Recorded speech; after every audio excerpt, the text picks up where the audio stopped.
Bismillahirrahmanirrahim. Assalamualaikum warahmatullahi wabarakatuh.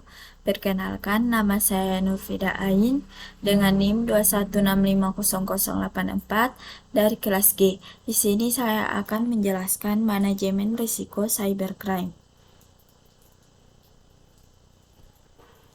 Manajemen risiko cybercrime adalah langkah-langkah yang diambil oleh sebuah organisasi atau individu untuk mengidentifikasi, mengukur, mengelola, dan mengurangi risiko yang terkait dengan serangan cyber atau kejahatan cyber.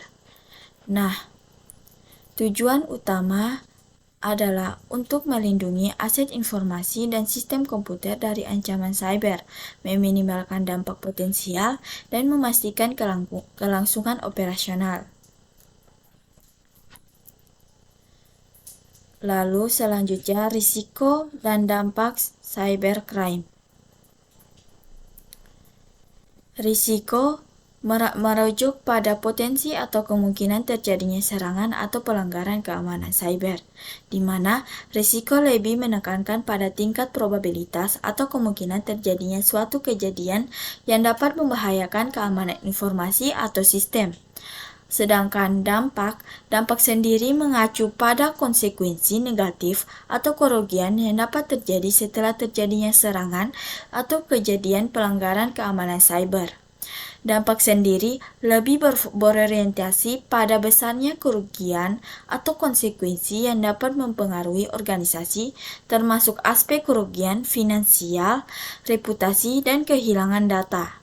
Dalam manajemen risiko keamanan cyber, identifikasi risiko membantu organisasi untuk mengetahui potensi ancaman yang mungkin mereka hadapi.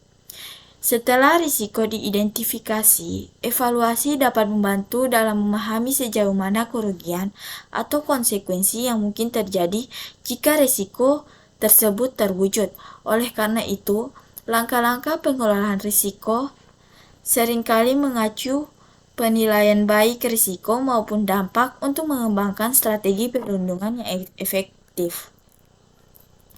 Nah, risiko keamanan cyber adalah potensi atau kemampuan terjadinya serangan dan pelanggaran keamanan, di mana risiko ini dapat berasal dari berbagai sumber, termasuk ancaman cyber seperti malware, phishing, serangan DDoS, serta celah keamanan dalam sistem atau kebijakan yang tidak memadai. Nah, untuk mengurangi risiko keamanan cyber, organisasi harus melakukan identifikasi risiko dan mengambil langkah-langkah pencegahan yang sesuai. Lalu selanjutnya, dampak keamanan cyber. Nah, dampak keamanan cyber adalah konsekuensi negatif yang dapat timbul akibat serangan atau pelanggaran keamanan cyber. Adapun dampak ini dapat beragam. Antaranya, satu, kehilangan data, di mana serangan cyber dapat menyebabkan pencurian atau penghancuran data sensitif atau penting. Lalu yang kedua, gangguan operasional.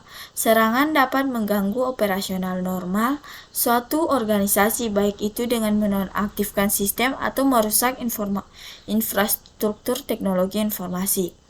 Lalu yang ketiga, kerugian keuangan, di mana keamanan cyber yang terganggu dapat menyebabkan kerugian finansial akibat biaya pemulihan, sanksi hukum, atau kerugian bisnis.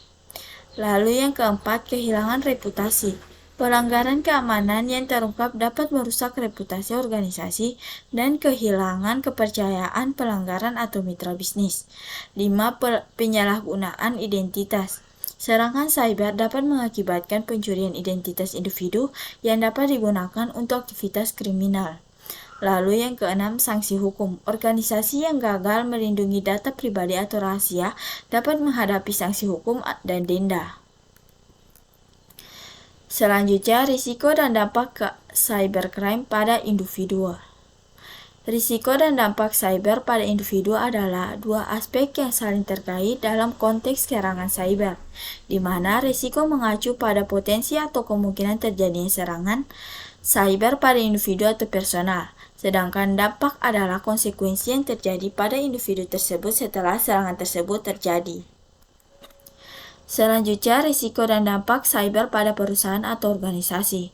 Risiko cyber pada perusahaan, di mana risiko cyber pada perusahaan adalah kemungkinan terjadinya serangan atau aktivitas kriminal yang ditunjukkan kepada perusahaan atau organisasi melalui jaringan komputer atau sistem informasi perusahaan atau organisasi. Lalu dampak cyber pada perusahaan atau organisasi, di mana dampak cyber pada perusahaan atau organisasi yaitu konsekuensi atau kerugian yang dialami oleh perusahaan atau organisasi setelah terjadinya serangan cyber tersebut. Selanjutnya, risiko dan dampak cyber pada negara.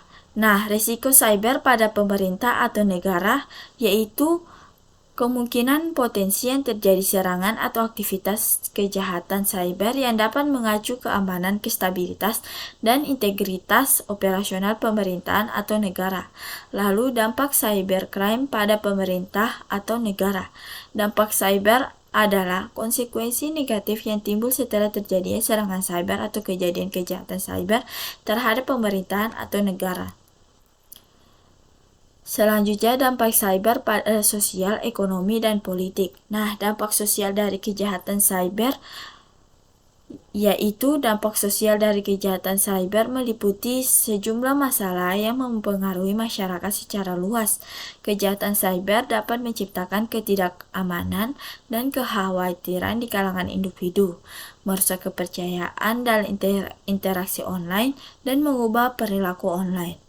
Selanjutnya, dampak ekonomi dari kejahatan cyber atau cybercrime adalah dampak ekonomi dari kejahatan cyber sangat signifikan, di mana kejahatan cyber dapat mengakibatkan kerugian finansial yang besar bagi suatu individu, perusahaan, dan bahkan negara.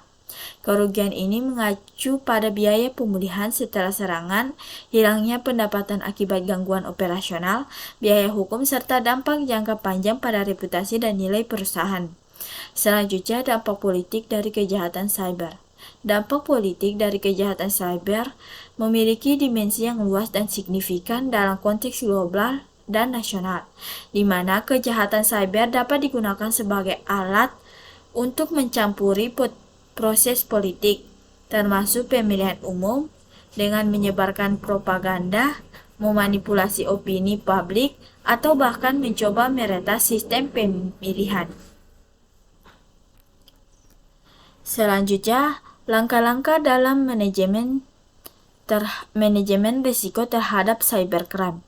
Yang pertama yaitu identifikasi risiko, yaitu mengidentifikasi potensi risiko keamanan cyber dan cybercrime yang dapat mempengaruhi individu, organisasi, bahkan perusahaan, negara.